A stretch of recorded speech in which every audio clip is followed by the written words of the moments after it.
자, 오늘은 로마서 후반부 강의 15번째 시간입니다.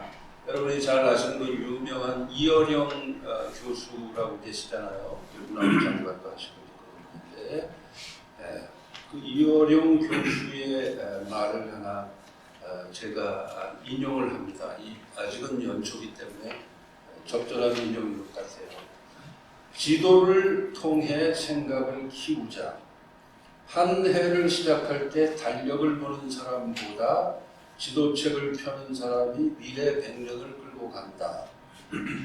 호주머니, 호떡처럼 호자가 붙은 건 대륙을 통해 우리나라에 들어왔고 양복, 양말처럼 양자가 붙은 건 바다를 건너서 들어왔다. 그동안에는 우리가 대륙편인지 해양편인지 선택을 강요받았지만 이젠 스스로 새 역사를 창조해야 한다. 어려운 말 하나도 없죠. 공감이 되는 말입니다. 그래서 그런지는 모르지만 제 책상에는 항상 탁상용 달력이 놓여 있고요. 제 눈앞에는 세 개의 지도가, 큰 지도가 하나 벽에 붙어 있습니다. 그리고 제 의자 뒤 서랍 위에는 지구본이 항상 놓여 있습니다. 근데 굉장히 편리해요. 그렇게 해서 늘 지도를 보면서 또 달력을 체크하면서 그렇게 사는 것이 편리하고 뭔가 이렇게 뚫려 있는 삶 같은 그런 분위기를 제공해 줍니다. 시간의 중요성을 나타내는 달력이냐, 공간의 중요성을 나타내는 지도냐, 어떤 게 뭐 더 중요한 게 있겠습니까? 저처럼 둘 다 보시면 됩니다. 자. 사도 바울을 보면은 이 이어령 교수의 이 말이 딱 어울리는 사람입니다. 오늘 본문에 보면은 당시 로마 제국의 그 넓은 영토 안에서 여러 지명들이 등장을 합니다. 그러므로 지금 이 말씀을 대하는 우리 머릿속에도 지도를 그리면서 이 말씀을 봐야 돼요. 여러분이 성경을 읽으실 때 그 성경 말씀을 더 잘 이해하시려면 성서 지도를 옆에다 놓고 지명을 손가락으로 지도에다가 이렇게 딱딱 집어가면서 보시면요 훨씬 이해가 잘 됩니다. 참고로 제가 말씀을 드립니다. 자, 지금 이 로마서를 기록하고 있는 바울의 머릿속에는 어떤 지도가 그려져 있을까 하는 것을 한번 생각을 해보자는 거예요. 로마서의 수신자는 누굽니까? 로마 교회 성도들이죠. 이건 16장에 걸친 하나의 긴 장문의 편지예요. 바울이 로마 교회를 향해서 쓴 편지입니다. 그것을 우리가 로마서라고 부르고 있는 거예요. 우리는 책처럼 생각하지만 당시에는 이거는 하나의 편지고요. 이 로마서 1장에서 16장까지의 이 길이는요. 당시의 파피루스 한 두루마리 속에 간신히 들어가는 분량이에요. 그러니까 아마 짐작컨대 바울이 파피루스의 이 로마서를 처음부터 끝까지 다 기록해서 두루마리로 말아가지고 인편으로 전달했을 것이다. 이렇게 우리가 짐작을 할 수가 있죠. 그래서 이 로마서는 로마로 가는 편지입니다. 그런데 이 로마서의 발신자인 바울은 어디에서 지금 이 로마서를 기록하고 있느냐? 지난번에도 제가 한번 설명을 드린 적이 있습니다만은 오늘 이 말씀 속에는 약간의 힌트만 나와 있고 성경학자들의 고증에 의하면 지금 고린도에서 이 로마서를 기록하고 있습니다. 즉 바울이 고린도에 머물러 있는 동안에 로마로 보낸 편지예요. 이 고린도라고 하는 지명은 오늘 본문에는 나오진 않지만 고린도를 포함하는 지방의 지명이 나와요. 오늘 본문에 26절에 보면 나옵니다. 어디일까요? 26절을 한번 보시고 여기 보면 두 개가 나오잖아요. 50%의 확률로 여러분이 한번 탁 찍어 보신다면은 어디일까요? 둘 중에 하나인데 마게도냐 아니면 아가야인데 어디인 것 같아요? 아가야죠. 아가야. 지금 현재 그리스를 반으로 딱 남북으로 자르면은요, 북부 그리스가 있고 남부 그리스가 있어요. 북부 그리스가 지금 지금 오늘 성경의 본문에 나오는 마게도냐입니다. 그리고 남부 그리스가 아가야예요. 이 아가야에는 아주 중요한 도시가 두 개가 있어요. 두 개. 여러분이 다 잘 아시는 곳입니다. 그 중에 하나가 바로 현재 이 로마서를 바울이 기록하고 있는 고린도, 그리고 그 고린도에서 그렇게 멀지 않은 곳에 있는 아테네. 그러니까 코린트하고 아테네가 바로 이 아가야 지방의 주요 도시예요. 특별히 바울이 로마서를 기록하고 있는 이 고린도는 항구 도시고 굉장히 풍요로운, 무역이 발달된 풍요로운 그런 도시입니다. 상업과 무역이 발달된. 자, 거기에서 지금 바울이 이 로마서를 기록하고 있고요. 참고로 그 북쪽에 있는 마게도냐 지방에도 성경에 등장하는 주요 도시들이 있어요. 어딜까요? 사도행전에 보면 이제 잘 나오는데 그 마게도냐 지방에 있는 주요 도시들이 여러분이 아시는 데살로니가, 빌립보, 그 다음에 뭐 베레아 이런 도시들이 바로 마게도냐 지방의 중요한 도시고, 바울이 이 당시에 로마서를 기록할 당시에 그 대도시들에는 이미 교회들이 다 세워져 있었습니다. 자, 그런데 현재 바울이 조만간에 방문하고자 하는 곳은 어디예요? 오늘 이 본문을 보면은 로마를 방문하겠다는 거잖아요. 내가 가능한 한 빠른 시일 내에 당신들을 방문해서 당신들과 교제를 하고 기쁨의 만남을 가졌으면 좋겠다라는 소망을 이 말씀 속에서 바울이 피력을 하고 있습니다. 23절 하반절부터 24절을 읽습니다.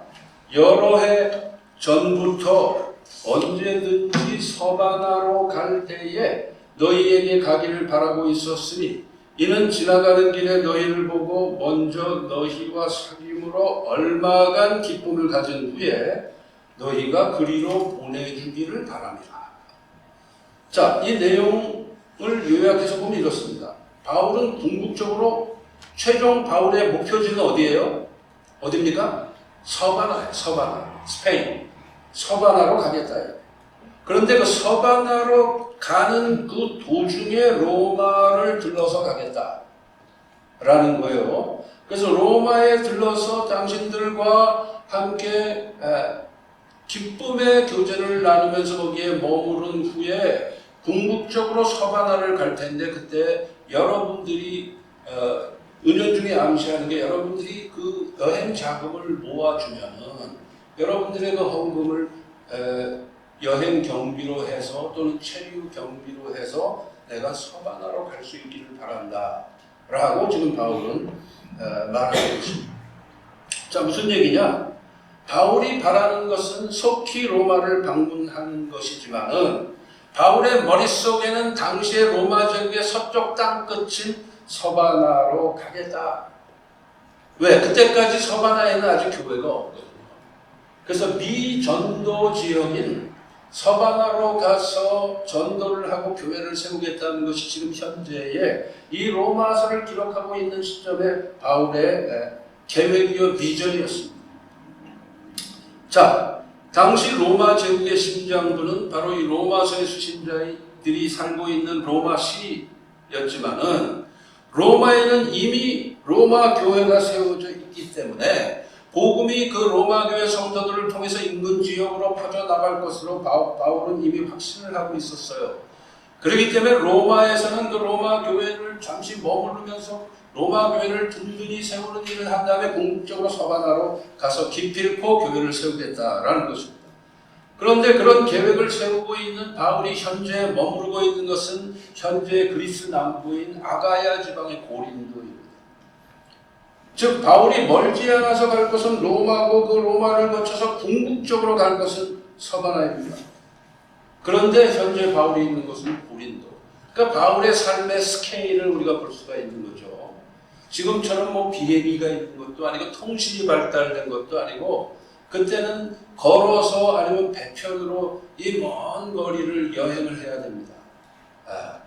강도의 위험도 있고 질병의 위험도 있고 경제적으로도 어렵고 하던 그런 상황 속에서 바울은 당시의 세계인 로마 제국의 지도를 머릿속에 펼쳐놓고 이 로마 제국 전체를 어떻게 복음화할까 하는 그런 계획을 가지고 있었던 사람이라는 것이죠. 그런데 오늘 본문에 보면은 우리가 주목해 봐야 할 또 하나의 지명이 나옵니다. 그게 어디냐 하면은 예루살렘이에요. 자, 25절을 제가 읽습니다. 25절 우리 같이 읽을까요? 25절 시작. 그러나 이제는 내가 성도를 섬기는 일로 예루살렘에 가노니 이는 마게도냐와 아가야 사람들이 예루살렘 성도 중 가난한 자들을 위하여 기쁘게 얼마를 연보하였습니다. 같이 읽자는데 나중에 끝날 때는 저 혼자 읽고 있어요. 자, 바울은 지금 현재의 그리스 남부 도시 고리로에 있습니다. 그리고 장차 서바나에 갈 것이고 서바나에 가는 길에 로마에 들를 것입니다. 그렇죠? 그렇지만은 그러기 전에 바울이 먼저 시급하게 해야 될 것이 있는데 그것은 뭐냐? 현재 고린도에서 로마나 서바나는 서쪽에 있어요. 고린도에서 볼 때 그리스니까. 근데 정반대 방향으로 먼저 간 거예요. 예루살렘으로 먼저 가는 거예요. 그러면은 왜 바울이 예루살렘에 갔느냐? 오늘 본문에 그 내용이 나와 있습니다. 자, 첫째로는 예루살렘 성도들 중에 가난한 성도들이 많았습니다. 그 이유, 가난한 이유 중에 하나는 기근이 들었을 가능성도 있고요. 또 하나는 이거는 뭐 거의 가능성이 있는 내용인데 예루살렘에 성전이 있잖아요. 유대인들이 성전과 제사 관련 일들로 일하는 사람들이 많이 있었습니다. 당시에. 왜냐하면 1년 내내 순례자들이 예루살렘 성전을 방문하기 때문에 그렇습니다. 그렇지만 그들 중에는 나중에 예수를 믿는 사람들이 많이 생겨났을 것입니다. 그래서 예루살렘 교회에 소속이 되는 거죠. 그런데 당시에 성전과 제사 관련 일을 장악하고 있었던 유대인들의 그룹이 여러분이 아시는 사두개파예요. 사두개파. 제사장들과 그들의 식솔들 그룹이 형성한 파가 사두개파인데 그 사두개파는 예수님하고 완전히 척을 진 그룹이었잖아요. 그래서 바리새파와 결탁을 해서 예수님을 십자가에 내어준 사람들이 사두개파입니다.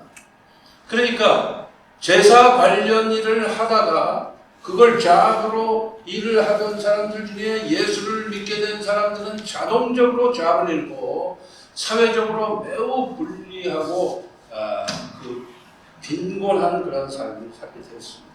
그래서 바울은 경제적인 곤궁에 처한 그들을 돕기 위해서 아가야 지방과 마게도니아 지방, 소위 지금 말해서 그리스 전체예요. 전체 대도시에 이미 세워져 있는 소위 초대교회들을 다니면서 이 예루살렘 성도들을 우리가 도웁시다 하면서 구제 헌금을 거둔 거예요. 그게 오늘 본문에 연보라고 나와 있는 것입니다. 그래서 그 연보를 가지고 예루살렘으로 가서 곤경에 처한 예루살렘 성도들을 돕겠다라는 거예요. 자, 머릿속에 우리가 로마 제국의 지도, 지중해 연안의 지도를 딱 그리고요. 보면은 바울이 로마로 가는 일이 중요한 일이고 서바나로 가는 일이 중요한 일이라면 예루살렘으로 가는 일은 중요하면서 급한 일이에요. 왜? 지금 당장 어려움을 겪고 있으니까.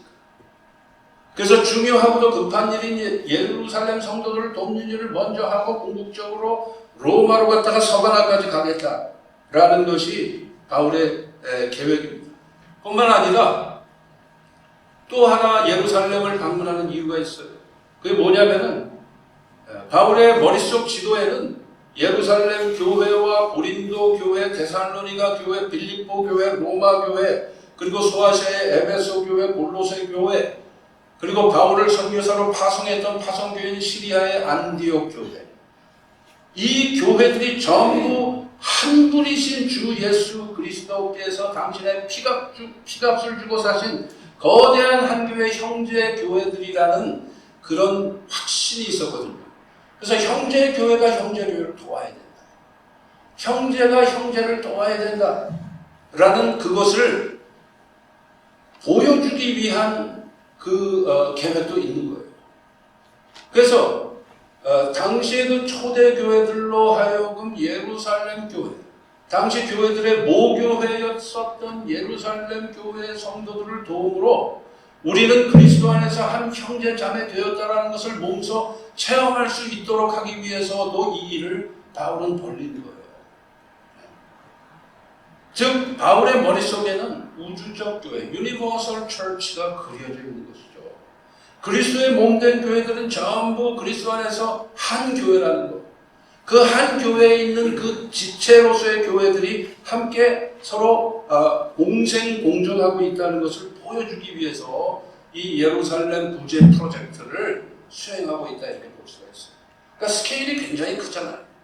그렇죠? 그리스에 있는 교회들에게서 연보를 거두다가 지금 팔레스타인에 있는 예루살렘 교회 성도들을 돕는다라는 거예요.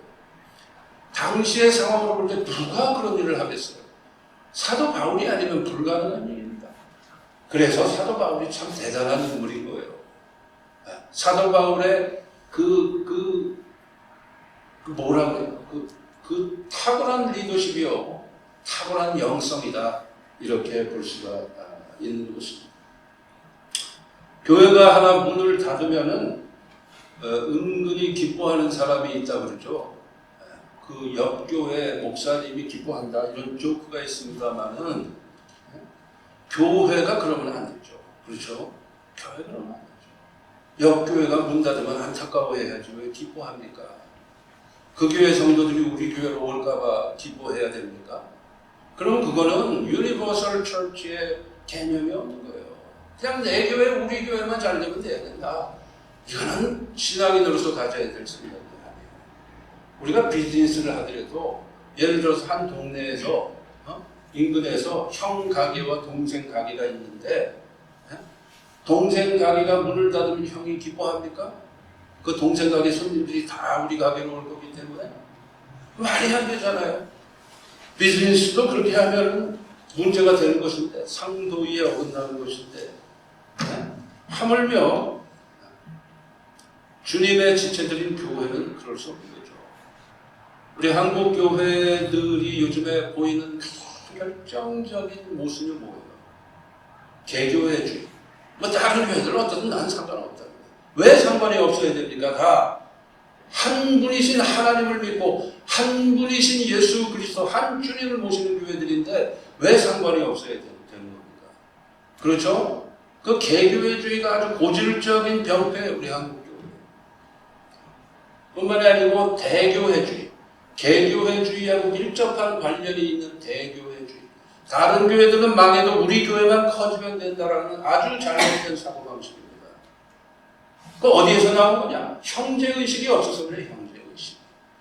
그리스도 안에서 모든 교회는 서로 형제요, 거대한 신앙 공동체라는 그 의식이 없어서 그런 거거든요. 그러다 보니까 그거에 하나의 부산물로서 모질가 세습 같은 것이 이루어지고 그러는 거 아닙니까? 그래서는 안 된다. 그래서 오늘 본문은 바로 그런 병적인 교회의 모습을 탈피하고 교회의 본질로 돌아가는 모습을 바울이 좀 보여주고 있는 거예요. 예수님이 나귀를 타고 섬김의 종으로 예루살렘으로 오셨지요. 예수님이 군왕의 늠름한 말을 타고 입성하신 게 아니잖아요. 그렇죠? 그래서 바울도 지금 섬김의 종으로 예루살렘을 향해서 가고자 하는 것입니다. 더군다나 예루살렘 교회는 조금 전에도 언급했지만 모든 초대교회들의 모교회잖아요. 소위 교회들의 뿌리예요. 예루살렘 교회가. 모교회가 어려우니까 로마 제국의 다른 대도시들에 있는 천편이 좀 더 남은 형제 교회들이 연보를 해서 돕는 것은 너무나도 당연합니다. 그렇게 함으로 그들이 전부 형제 교회들 되었음을 체험하는 것이 너무나도 의미 있는 일이다 라는 그런 그림을 바울은 그리고 있었다. 그러면서 바울은 로마 교회 성도들에게 다음과 같이 중보 기도를 부탁합니다. 오늘 본문 마지막인 31절에서 33절까지의 말씀입니다. 제가 빨리 읽겠습니다. 나로 유대에서 순종하지 아니하는 자들로부터 건짐을 받게 하고. 무슨 얘기입니까? 예루살렘에 가면 위험하다. 바울의 목숨을 노리는 자들이 있다. 거기서 건짐을 받게 하고 또 예루살렘에 대하여 내가 섬기는 일을 성도들이 받을 만하게 하고 다른 형제들의 도움을 신앙적 자세로 겸손함으로 받을 만하게 하고 나로 하나님의 뜻을 따라 기쁨으로 너희에게 나아가 여기 너희는 로마 교회죠. 너희와 함께 편히 쉬게 하라. 평강의 하나님께서 너희 모든 사람과 함께 계실지어다. 아멘. 자, 이 당시에 바울은 이미 여러 도시에 있는 제자들이 보내주는 정보를 통해서 사도행전에도 잘 나와 있어요. 본인이 지금 예루살렘으로 가면 매우 위험하다는 소식을 듣고 있었습니다. 그래서 바울의 제자들은 바울 보고 선생님 예루살렘으로 가시면 안 됩니다라고 극구 만류하고 있는 때였어요. 왜냐? 바울이 예루살렘에 오기만 하면은 바울을 잡아다가 예수님을 처형한 것처럼 처형하리라고 기회를 노리고 있는 사람들이 있었거든요. 그래서 바울의 제자들이 한사코 만류하는 중이었는데도 불구하고 이 어려움 당한 예루살렘 성도들을 돕기 위해서 위험지역인 예루살렘으로 들어가려고 하는 거예요. 로마도 중요하고 서바나도 중요하지만 당장 지금 굶어 죽기 직전인 예루살렘 성도를 도와야 되겠다. 그게 바울의 마음이에요. 그러니까 바울은 탁월한 영적 지도자인 것입니다. 자, 바울의 지도를 우리가 다시 한번 요약을 해봅시다. 바울의 비전은 궁극적으로 서바나로 가는 거예요. 바울의 비전은 서바나에 있었어. 스페인에 있었어. 하지만 그 행로 중에 로마에 들러서 로마 교회를 든든히 세우겠다는 목자적인 pastoral heart를 가지고 있었어요. 하지만 지금 당장은 어려움에 처한 예루살렘 교회 성도들에게 연보를 전달하고자 합니다. 그리고 그 연보를 거두기 위해서 바울은 이미 아가야와 마게도니아에 있는 교회들을 순방했었습니다. 이게 바울이 그린 지도예요. 현재 바울은 고린도를 디디고 있고 머릿속에는 로마와 서바나라는 비전이 들어있으며 심장의 뜨거움은 예루살렘을 향했어요. 또한 그 일들을 수행하기 위해서 두 손으로 부지런히 움직여서 형제를 돕기 위한 연보를 아가야와 마게도니아에서 얻었습니다. 참으로 대단한 사람이죠. 2000년 전에 어떻게 이런 일을 하냐 말이죠. 자, 말씀을 맺습니다. 바울의 신앙의 뿌리는 예루살렘입니다. 하지만 바울의 비전은 땅끝인 서바나에 있었습니다. 사도행전 1장 8절 말씀, 우리가 잘 아는 말씀이죠. 오직 성령이 너희에게 임하시면 너희가 권능을 받고 예루살렘과 온 유대와 사마리아와 땅끝까지 이르러 내 증인이 되리라. 주님께서 하신 말씀인데 이 말씀을 그대로 몸소 실천하면서 예루살렘과 온 유대와 사마리아와 땅끝이 하나 되게 하는 일을 바울은 지금 하고 있는 것이죠. 복음으로 하나 되게 하고 그리스도의 사랑으로 하나 되게 하는 일을 하고 있죠. 자, 우리 모두는 현재 열심히 일을 하면서 우리 나름의 열매를 맺고 있는 삶을 살아요. 그렇지만 동시에 우리가 가정적으로 생각해 보자면 그렇잖아요. 우리 자녀들이 제대로 그들의 삶도 우리가 살고 있는 미국 땅에서 쭉 앞으로 뻗어나가는 힘찬 가지와 같은 그런 삶을 살기를 소망합니다. 그렇죠? 그러나 그럼에도 우리가 잊지 말아야 될 것은 무엇이냐? 우리의 삶의 뿌리는 우리 부모님들께 있어요. 부모님을 케어하는 일을 소홀히 해서는 안 되잖아요. 우리는 앞도 바라봐야 되지만 뒤도 돌봐야 되는 것이 우리의 삶이라는 거예요. 바울은 지금 그걸 하고 있는 거예요. 현재의 열매도 중요하고 장차 뻗어나갈 가지도 중요하지만 우리의 삶의 뿌리를 잊지 않는 일도 소중하다는 것을 보여주고 있어요. 당시의 성도들 앞에서, 초대 교회들 앞에서. 현재의 고린도 교회도 중요하고 가까운 미래에 방문할 로마 교회도 중요하고 장차 세워져야 할 서바나 교회, 아직 안 생긴 서바나 교회도 중요하지만 그 비전도 의미가 있지만 믿음의 뿌리인 예루살렘을 돌보는 일도 다른 것 못지않게 소중한 일이라는 거죠. 그러기 위해서 현재의 교회들의 속한 고린도, 데살로니가, 빌립보, 베레아 등이 합심해서 연보를 거두고 있다. 얼마나 다이내믹해요. 교회가 크고 작고가 중요한 게 아니고 그런 다이내미즘이 교회 속에 있느냐, 이게 중요한 것입니다. 우리 코너스톤 교회에 그런 다이내미즘이 있느냐가 중요한 거예요. 아멘입니까? 네. 이게 참으로 주님 보시기에 아름다운 모습인 것입니다. 이것이 신앙인들이 세운 교회의 참된 모습이어야 합니다. 코너스톤 교회를 든든히 세우고 우리 주위의 형제 교회들을 돌아보고 선교의 비전을 잃지 않는 교회, 그런 교회가 바로 코너스톤 교회가 될 줄로 믿습니다. 기도하시겠습니다.